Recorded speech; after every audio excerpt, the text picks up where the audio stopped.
చిరకాల వాంఛ నెరవేర్చారు, అయిపోయింది. ఇక పాలాభిషేకం చేయకపోయారు నాయన. విజయ పాల డైరీ దగ్గర పోయి పెద్ద క్యాన్ తెచ్చి ఆ పుష్పగుచ్చం ఎందుకు మీద పాలు పోయిపోయారు. ఈ ఉద్యోగ సంఘాల నాయకులు ఉన్నారే, ఇక మీరు ఏం చేసిండు?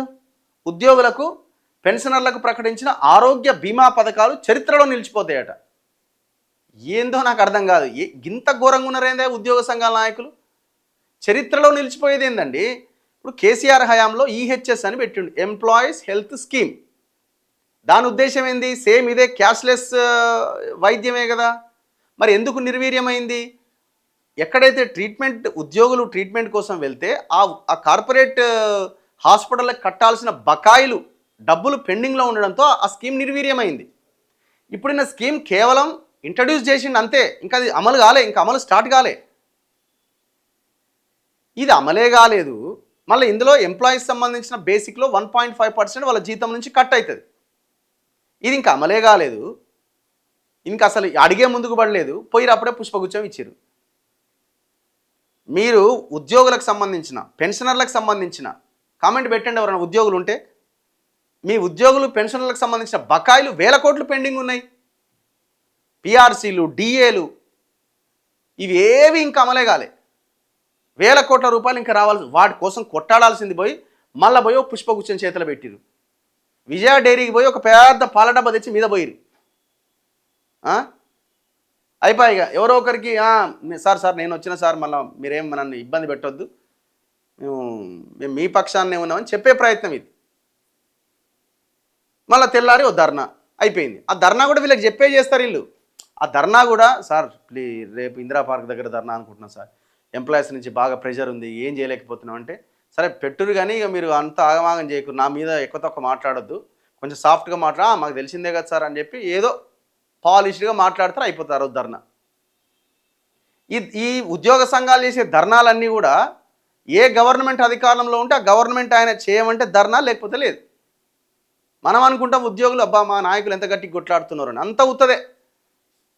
ఇంకా నా దగ్గర నిన్న ఒక రిపోర్ట్ వచ్చింది. ఏపీ ఎన్జిఓస్ ఉమ్మడి ఆంధ్రప్రదేశ్లో ఉన్నప్పుడు ఇక్కడ భూమి అలాట్ చేసారు. ఇక్కడ ఏది మన గోపనపల్లి దగ్గరనో ఎక్కడనో భూమి అలాట్ చేస్తే ఆ భూమి పేరు చెప్పి దాదాపు ఒక 500 కోట్లు వసూలు చేసారు ఈ ఉద్యోగ సంఘాల నాయకులు. ఆ డేటా మొత్తం ఉన్నది. అది ఇప్పుడు మనం నెక్స్ట్ బయటికి తీయాలి, దాన్ని చూస్తున్నాం, మేము అది వెరిఫై చేస్తున్నాం. ఒక్కొక్కరి దగ్గర నుంచి 10 లక్షలు 15 లక్షలు ఈ సంఘాల నాయకులే. ఇది ఇప్పుడున్నోళ్ళని కాదు, ఇందులో కొంతమంది, అందరు కాదు, కొంతమంది, ఒకరిద్దరు కొత్త సంఘాన్ని ఏర్పాటు చేసి ఇగో ఆ సంఘం అంతా అయిపోయింది, ఈ సంఘంలోకి జాయిన్ కావాలంటే మీరు ఇంత కట్టాలి అంత కట్టాలని లక్షలకు లక్షలు వసూలు చేసి ఇప్పుడు అది ఎటు కాకుండా చేసిరు ఆ భూమిని. ఎంత ఘోరం ఇది. మళ్ళీ ఆడపోయి పుష్పగుచ్చాలు, పాల ప్యాకెట్లు. ఫస్ట్ ఉద్యోగులు మీరు క్వశ్చన్ చేయాల్సింది మీ ఉద్యోగ సంఘాల నాయకులని. ఈ టీజీఓ, టీఎన్జీఓ, ఇంకో జీవో ఇవి ఉన్నాయి కదా రకరకాల, ఇంకేదో భాగ్యనగర్ అని, ఇంకోటని, ఇంకో అదని ఇదని, ఇట్లాంటి వాళ్ళని మీరు ఫస్ట్ వాళ్ళ మీద యుద్ధం ప్రకటించాలి. తమ చిరకాల వాంఛ నెరవేర్చారంటూ ఉద్యోగ ఉపాధ్యాయ పెన్షనర్ల సంఘాల నేతలు ముఖ్యమంత్రి రేవంత్ రెడ్డికి ధన్యవాదాలు తెలిపిరట. ఉద్యోగులు పెన్షనర్లకు 1,20,00,000 ప్రమాద బీమా వర్తింపు, 1,056 కోట్ల మూల నిధితో ఉద్యోగుల పెన్షనర్ల ఆరోగ్య పథకానికి రాష్ట్ర కేబినెట్ ఆమోదముద్ర వేసిన నేపథ్యంలో ఉద్యోగ పెన్షన్దారుల సంఘాల నేతలు మంగళవారం పెద్ద సంఖ్యలో ముఖ్యమంత్రి రేవంత్ రెడ్డిని ఆయన నివాసంలో కలిసి కృతజ్ఞతలు తెలిపారు. ఉద్యోగులు పెన్షనర్లకు ప్రభుత్వం ప్రకటించిన ఆరోగ్య బీమా పథకాలు చరిత్రలో నిలిచిపోతాయని వారు కొనియాడారు.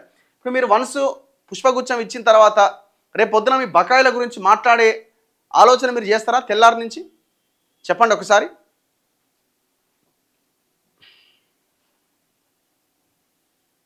ఇగో పెట్టిరు ఒక ఆయన ఆల్రెడీగో. ఈహెచ్ఎస్ స్కీమ్ గవర్నమెంట్ అనౌన్స్ చేయగానే మన నాయకులు సంబరాలు జరుపుకుంటున్న తీరు చూస్తుంటే ఇల్లు అలకగానే పండగ అయినట్టుగా ఉన్నది. ఈ స్కీమ్ ఇంప్లిమెంట్ సక్రమంగా అమలు జరుగుతుందనే నమ్మకం లేదు. ఎప్పుడు అమలు ఎవ్రీ మంత్ రొటేషన్ అండి అది. ఇప్పుడు ఈ నెలలో ఉన్న బకాయిలన్నీ చెల్లిస్తే నెక్స్ట్ మంత్ నుంచి వాడు ట్రీట్మెంట్ అందిస్తాడు. ఏ నెల ఆగినా వాడు ట్రీట్మెంట్ ఆపేస్తాడు సింపుల్గా. అది ఏమి ఒక 1000 కోట్లు కడితే అది శాశ్వతంగా అయిపోద్ది అనేది కాదు. అది అక్కడ కేసీఆర్ అట్లనే ఒక 5-6 నెలలు ఈహెచ్ఎస్ని ఇంప్లిమెంట్ చేసి కథం బొంద పెట్టిండు. ఈహెచ్ఎస్తో పాటు జేహెచ్ఎస్ అని కూడా పెట్టిన, జర్నలిస్ట్ హెల్త్ స్కీమ్ అని. రెండు ఒకటే కార్డులు మేము అందరం లామినేషన్ చేసుకొని ఇంట్లో పెట్టుకున్నది. 4 గిక్తాను కూడా మనకు వస్తలేదు, వంగుతున్నది.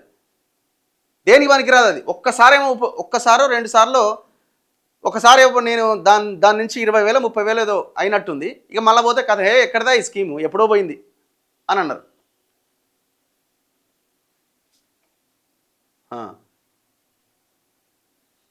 కంచ ఐలయ్య గారిని రాజ్యసభకు పంపాలి. అట్లాంటి వాళ్ళని పంపుతారండి మీరు? వాళ్ళ దగ్గర పైసలు ఉన్నాయా? ఇప్పుడు ఆయన తార్నాకలో చిన్న ఇల్లు ఉంది, అది అమ్మినా కూడా 1 కోటి రూపాయలు కూడా రావు, 1 కోటి 2 కోట్లు కూడా రావు. రేవంత్ రెడ్డికి అది ఇట్లా పొద్దుగాల రోజంతా తిరిగే డబ్బులతో కూడా సమానం కాదు అది. ఆయన ఇప్పుడు 100 కోట్లు కావాలి అది సీట్ ఇవ్వాలంటే ఉత్తగానేనా? వాళ్ళు నాయకులుగా ఉన్నారు కానీ పెన్షన్ల గురించి మరి వీళ్ళ గురించి మరి డబ్బులు రావాలి. ఎన్ని సంవత్సరాలు ఇంకా పాపం చనిపోతుంటే వాళ్ళ గురించి పట్టించుకోరు. పాల డబ్బా కాదు యాసిడ్ డబ్బా తీసుకుపోవాలన్నట. వద్దులే నాయన, సావాలని మనం ఎందుకు కోరుకుంటాం? పోలీస్ నోటిఫికేషన్ జాబ్ క్యాలెండర్ ఏమైంది? గురుకుల టీచర్స్కు లేదట. అవునా? మరి వాళ్ళు ఏం పాపం చేసిరు? గురుకుల టీచర్లు ఏం పాపం చేసిరు? వాళ్ళు ఉద్యోగులు కాదా? కొత్తగా ఉద్యోగంలో వచ్చిన ఉద్యోగులకి ఇది మంచిదే అన్న, ఏదైనా మొదలు పెట్టాలి. అయ్యా బాబు, మొదలు పెట్టడం ఓకే, మనం ఎందుకు వాళ్ళ బాధ్యత అది, నాయకులది. కానీ మీరు పుష్పగుచ్చాలు పాల ప్యాకెట్లు దేనికిది?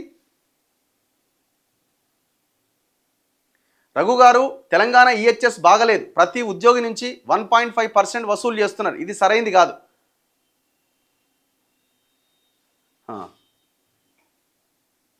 గోపనపల్లి భూములు ఎంప్లాయీస్కే రావాలి, ఇయర్స్ నుంచి వెయిటింగ్.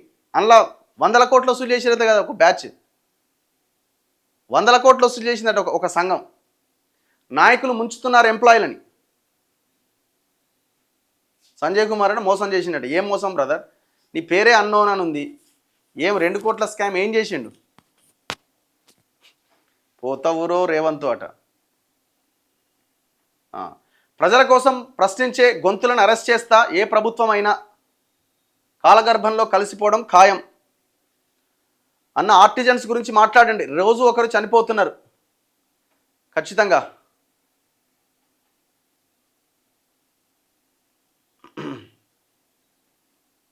ఈ విగ్రహాల వల్ల పేదవాడికి ఏమైనా సంబంధం ఉందారా? మీరు ప్రజాసేవకుల భక్షకుల, మీ తప్పులు బయటపడతాయని జర్నలిస్టులను అరెస్ట్ చేస్తున్నారు, సిగ్గుండాలి. ఇప్పుడు మేము పోతున్నాం అక్కడికి, ఎక్కడ మన ఈ మూసి ఉంది కదా, మూసి దగ్గర కూడా ఆ విగ్రహం ఏదో ఏర్పాటు చేస్తున్నారట. మరి ఆడదాకా పోనిస్తారా, మళ్ళీ మధ్యలోనే అరెస్ట్ అంటారా? మళ్ళీ ఏమైతుందో చూడాలి.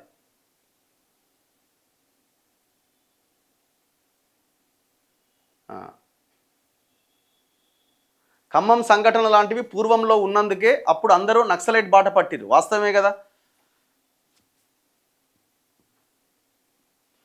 డీజీపీ గారు త్వరలో పోలీస్ నోటిఫికేషన్ ఇస్తా అన్నారు, ఏమైంది? డీజీపీకి చెప్పుంటారే, ఇప్పుడు ఎందుకే ఎలక్షన్లు లేవు ఏం లేవు, ఇప్పుడు ఎలక్షన్ల ముందు ఇద్దాం ఆగు అని ఉంటాడు. ఆగింది. రాబోయే జిహెచ్ఎంసీ ఎలక్షన్లో కాంగ్రెస్ అడ్రస్ ఉండదన్న, హైడ్రా వల్ల మొత్తం నాశనమైంది. ఇప్పుడు అనాలే, అప్పుడు 10,000 ఇవ్వగానే ఓటేయాలి, కథం. ఇప్పుడు నా పాయింట్ ఏంటంటే, వీడు పోతే వాడు, వాడు పోతే వీడు. ఇప్పుడు తెలంగాణలో ఉన్న కాంగ్రెస్, బీఆర్ఎస్, బీజేపీ వల్ల నయా పైసా ఉపయోగం లేదు. వాళ్ళంతా కలిసే ఉన్నారండి. మొన్న ఎలక్షన్లో చూడలే, BRS Congress, BRS BJP, BJP Congress. ఎవరికైనా ఐడియాలజీ ఉందా? సిద్ధాంతం లేదు, డాష్ లేదు. వీళ్ళు కేవలం తెలంగాణ భూముల మీద, తెలంగాణ సంపద మీద కన్నేసిరు ఈ దొంగలంతా. ఇప్పుడు నిన్న హనుమాన్ టెంపుల్ మీద యుద్ధానికి పోయిండు బండి సంజయ్, మిగతా వాళ్ళంతా. మరి ఇక్కడ రంజిత్ రెడ్డి హనుమాన్ టెంపుల్ని కూలగొట్టి 10 ఎకరాలు కబ్జా పెడితే పెద్ద కన్స్ట్రక్షన్ చేస్తుంటే ఆడ 20-25 కోట్లు పంచుకున్నారు. ఏం చెప్పాలి చెప్పండి? ఏం చెప్పాలా? వీళ్ళకి ఐడియాలజీ ఎక్కడిది? వీళ్ళకి సిద్ధాంతం ఎక్కడిది? ఆడ కూడా ఎవడన్నా ఇంకా 10 కోట్లు ఇస్తా అంటే ఆడ కూడా సైలెంట్ అవుతారు తెల్లారి నుంచి. ఇప్పుడు దీని మీద మీరెందుకు మాట్లాడలేదని మీరు జనము మిగతా వాళ్ళంతా పొడుస్తూ ఉంటారు మాలాంటి వాళ్ళని. ఆడ జరుగుతున్నదేమో అది చెప్పమానండి. మేము ₹1 తీసుకుంటే మాకు మేము ఎంక్వైరీకి సిద్ధం, సిబిఐ మీ చేతిలో ఉంది కదా, సిబిఐ ఎంక్వైరీకి ఆదేశించండి అని చెప్పానండి. చెప్తారేమో.